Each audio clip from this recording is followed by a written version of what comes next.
அன்பு சார்ந்த நேயர்களே, காலை வணக்கம். எல்லா உலகமும் ஆனாய் நீயே, ஏகம்பமே நீ இருந்தாய் நீயே, நல்லாரை நன்மை அறிய செய்வாய் நீயே, பொல்லா வினைகள் அறுப்பாய் நீயே, புகழ் சேவடியன் மேல் வைத்தாய் நீயே, செல்வாய செல்வம் தருவாய் நீயே, திருவையாறு அகலாத செம்பச்சோதி, இடரினும் தளரினும் எனதரு நோய் தொடரினோ, இடரினும் தளரினும் எனதரு நோய் தொடரினும் உன் கடல் தொழுதெழுவேன் அல்லே, கடல் தன்னில் மூதோடு கலந்த நஞ்சை மிடரினில் அடக்கிய வேதியனே, இதுவோயம்மை ஆளுமாறு இவதொன்று எமக்கில்லையே, அதுவோ உனது இன்னருள் ஆவடு தூரை அரணே. அன்பு சார்ந்த நேயர்களே, சித்திரை மாதம் 16ஆம் நாள் திங்கட்கிழமை, சோமவாரம், சஷ்டி திதி, பூராட நட்சத்திரம், சித்த யோகம், ராகு காலம் 7:30 முதல் 9, யமகண்டம் 12 to 12, குளிகன் 1 to 3, சூலம் கிழக்கு, பரிகாரம் தயிர். அன்பு சார்ந்த நேயர்களே, இன்று நாம் குரு பயிற்சியினுடைய பலன்கள் எப்படி இருக்கிறது என்று பார்த்து கொண்டிருக்கிறோம். இப்பொழுது நாம் இந்த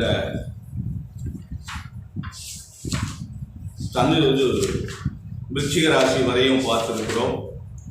அடுத்து இப்பொழுது இன்று தனுசு ராசிக்கு வருகிறோம். இன்று தனுசு ராசியும் மகர ராசிக்கு இன்று குரு பயிற்சியுடைய பலன்களை பார்க்க ஆய்வு செய்கிறோம். எல்லா அன்பர்களையும் கேட்டு நல்லவர்கள் பெற வேண்டுமாய் அன்போடு கேட்டுக்கொள்கிறோம். தனுசு ராசி அன்பர்கள், பொதுவாக இந்த தனுசு ராசி என்றாலே ஒரு சிறந்த ராசி என்று ஒரு பெயர். தனுசு லக்கணத்தில் பிறந்தவங்க ஆற்றல் மிக்கவங்க என்று சொல்வார்கள். அந்த தனுசுக்கு சின்னம் வில்லு அம்பு, காண்டிவம்னு அதுக்கு பேர். அது ரொம்ப திறமை வாய்ந்தது இந்த வில்லு அம்பு. அதனால் அந்த லக்கணத்தில் பிறந்தவங்க ஆற்றல் மிக்கவங்க, அந்த ராசியில் பிறந்தவங்க ஆற்றல் மிக்கவங்க. அதனால் இந்த தனுசு ராசிக்கு இந்த குரு பகவான் எப்படி இருக்கிறார்? அவர் இது 5ஆம் இடத்துல இருக்கார். நாளை மறுநாள் புதன்கிழமைக்கு சாயந்தரம் பேச்சு ஆகிறார். 5:19 மேஷராசி இருந்து ரிஷபராசி போகிறார். கார்த்திகை நட்சத்திரம் 1ஆம் பாதத்திலிருந்து கார்த்திகை நட்சத்திரம் 2ஆம் பாதமான ரிஷபராசிக்கு மாறுகிறார்.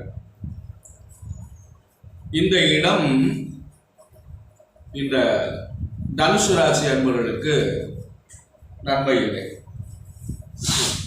அதாவது 6ஆம் இடத்துக்கு வர. பொதுவாக குருவுக்கு எந்தெந்த இடம் நல்லது, எந்தெந்த இடம் நல்ல இடம் இல்லை என்று ஒரு கருத்து இருக்கிறது. ராசியிலிருந்து எந்த இடத்துக்கு குரு வர்ற போது நன்மையை செய்வார், 2ஆம் இடத்துக்கு வரும்போது நன்மை செய்வார், 5ஆம் இடத்துக்கு வரும்போது நன்மை செய்வார், 7ஆம் இடத்துக்கு வரும்போது நன்மை செய்வார், 9ஆம் இடத்துக்கு வரும்போது நன்மை செய்வார், 11ஆம் இடத்துக்கு வரும்போது நன்மை செய்வார். 6ஆம் இடம், 8ஆம் இடம், 10ஆம் இடம், 12ஆம் இடம், இந்த 4ஆம் இடம், 3, 4 இந்த இடங்களுக்கு வருவதெல்லாம் குரு நன்மை செய்ய மாட்டார். இந்த இடமெல்லாம் குருவுக்கு உகந்த கிரகங்கள் இல்லை.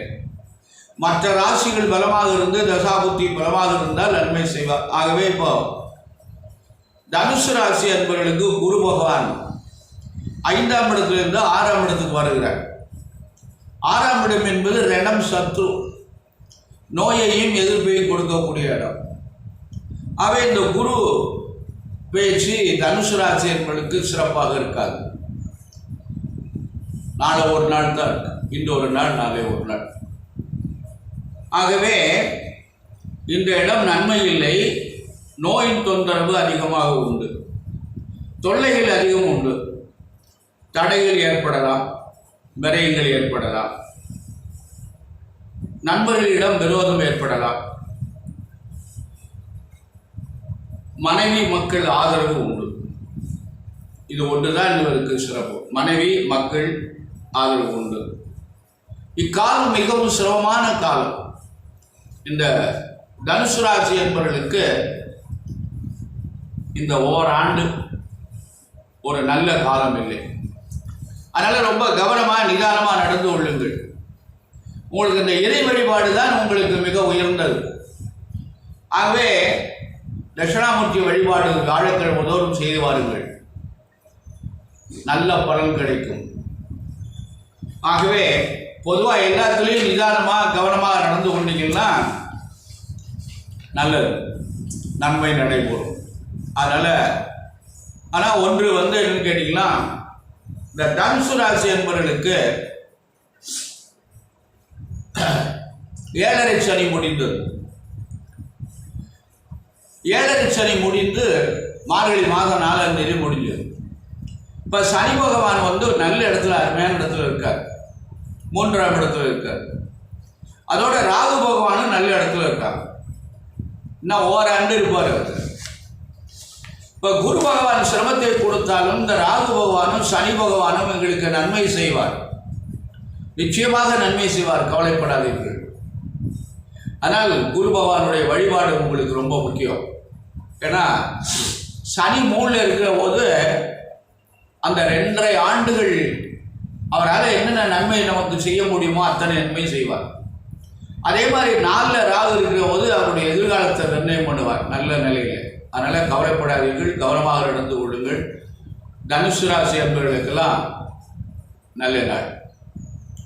அதாவது குரு 6ஆம் இடத்துல இருக்காரு. உடல்நிலையிலே கவனம் தேவை, அதுதான் ரொம்ப முக்கியமாக பார்த்துக்க வேண்டியது. 6ஆம் இட ரணம், எதிர்ப்பு வர்ற மாதிரி எதையும் செஞ்சிடாதீங்க, இதில் மட்டும் ரொம்ப கவனமாக இருந்துங்க, மற்றபடியும் பயப்படாதீங்க. அடுத்து மகர ராசி அன்பர்களே, இந்த ராசி அன்பர்களுக்கு குரு பகவான் எங்க இருக்கிறார்னா 4ஆம் இடத்துல இருக்கார்.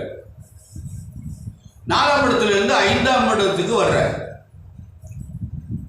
மகரம், கும்பம், மீனா, மேஷா, ரிஷபம் 5ஆம் இடத்துக்கு வர்றார். இந்த 5ஆம் இடத்துக்கு வந்த உடனே இவர் என்னெல்லாம் செய்வார் அப்படின்னா, திருமணம் தடைப்பட்டிருந்தால் நடைபெறும்,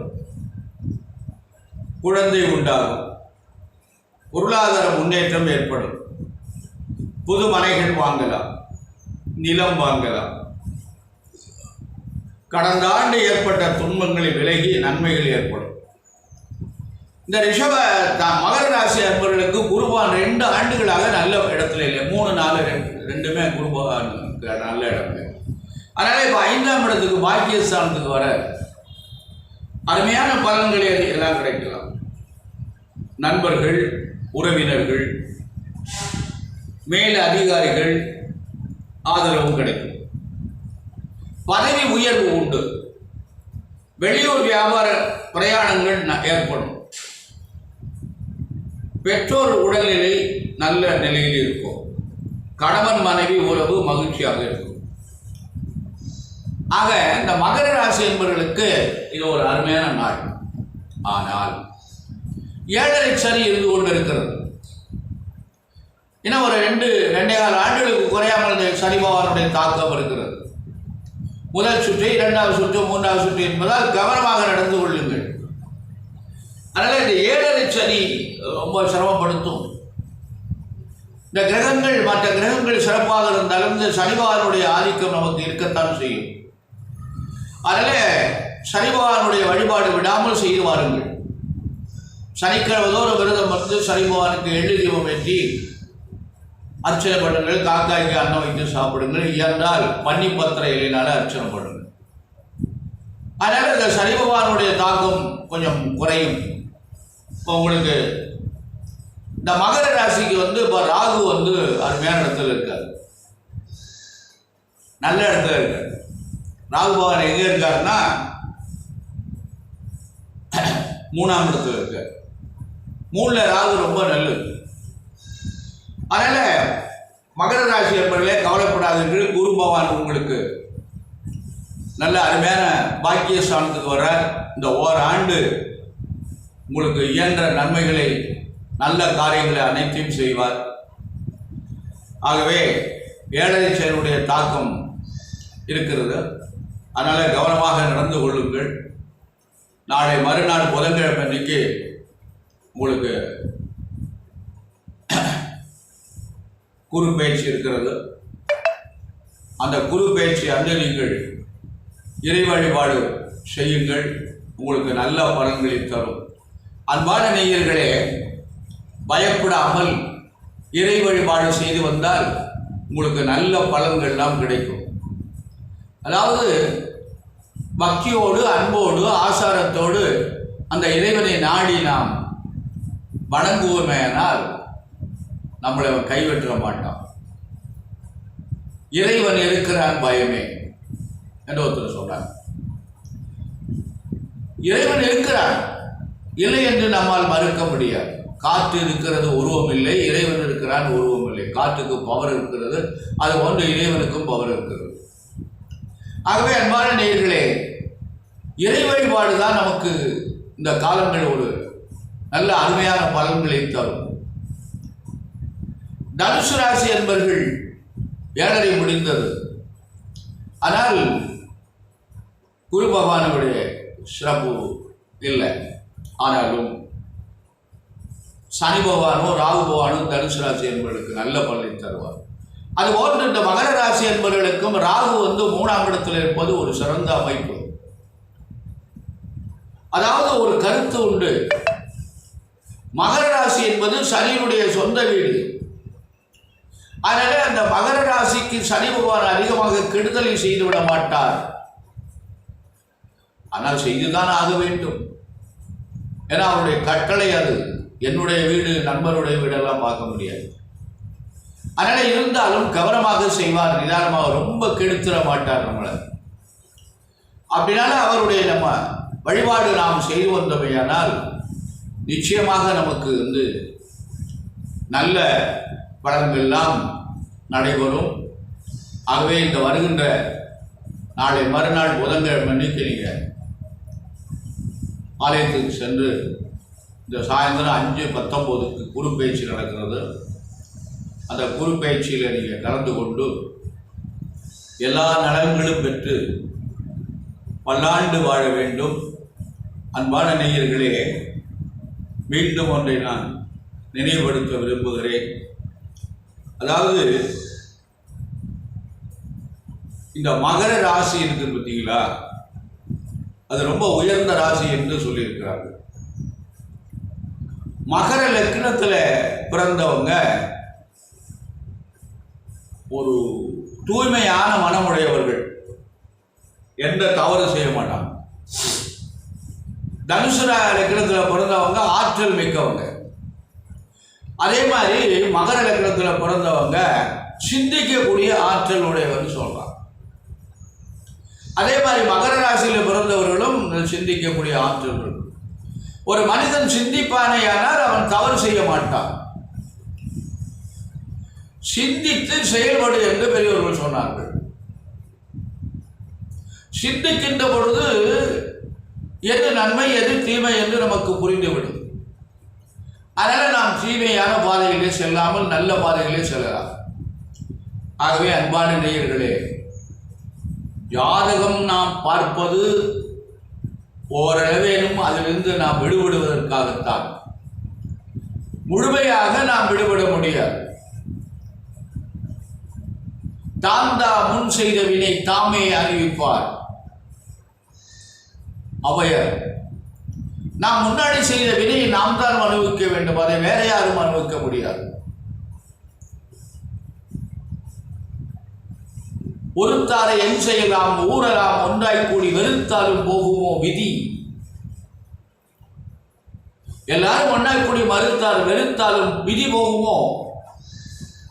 போகாது. இப்படி நம்ம அந்த ஊழை பற்றி நல்ல எல்லா இதிகாசங்களும் புராணங்களும் கூறப்பட்டிருக்கிறது. மீட்டிங்கு வந்து வினைப்பிறவி சாராமை மணிவாசக பெருமான். மீண்டு வந்து வினைப்பிறவி என்னை சாரப்படாது. பட்டியல் அடிகளார் ஊனெடுத்த பின் செய்த தீவினை யாதொன்றும் இல்லை, முன் செய்த தீவினையை இங்கனே வந்து உண்டது. ஊன் என்று சொல்லுகிறார் இந்த உடம்ப. அதுக்கு பிறகு நான் எந்த தவறு செய்யலைங்கிறேன். இப்படியெல்லாம் நிறைய கருத்துக்கள் ஆய்வுகள் பெரியோர்கள் நமக்கு தந்திருக்கிறார். ஆகவே அன்பான நேயர்களே, பசித்தோர் முகம்பார் நல்ல அறமும் நட்பும் நன்றென்றீர். பசித்தவங்களுடைய முகத்தை பாருங்கள். நல்ல அறத்தை தர்மத்தை, அறம் என்றால் தர்மம் என்று பொருள். அறம் நீதி தர்மம். பசித்தவங்களுடைய முகத்தை பாருங்கள். நல்ல உங்களால் இயன்ற ஒரு தர்மத்தை செய்யுங்கள். சனி பகவானுடைய தாக்கம் நமக்கு இருக்காது, அதனால பயப்பட வேண்டாம். இறை வழிபாடு நமக்கு முக்கியம். இறை வழிபாடு செய்து நீங்கள் அந்த சனி பகவானுடைய தாக்கத்திலிருந்து வெளியில் வந்து விடலாம். ஆனால் இப்பொழுது இன்று உங்களுக்கு மகர ராசிக்கு குரு பகவான் நல்ல பலன்களை தருகிறார். அதாவது ஒரு சிலர்லாம் சொல்லுகிறாங்க, கொட்டப்போகுது என்று சொல்லுகின்றார்கள், தூக்கிவிடப் போகுது என்று சொல்லுகின்றார்கள். அது எப்படி என்று தெரியவில்லை. எப்படி கொட்டும்? அதாவது என்ன செய்யும் என்றால் ஒரு நல்ல வழியை காட்டும். நோய் நொடி இருக்காது, பிரச்சனை இருக்காது, சம்பாதிக்கின்ற வளம் மிஞ்சும். அப்ப நம்ம வாழ்க்கையில முன்னேறிக்கலாம். கொண்டது கூரையை பிடிச்சிட்டு வந்து கொட்டாது.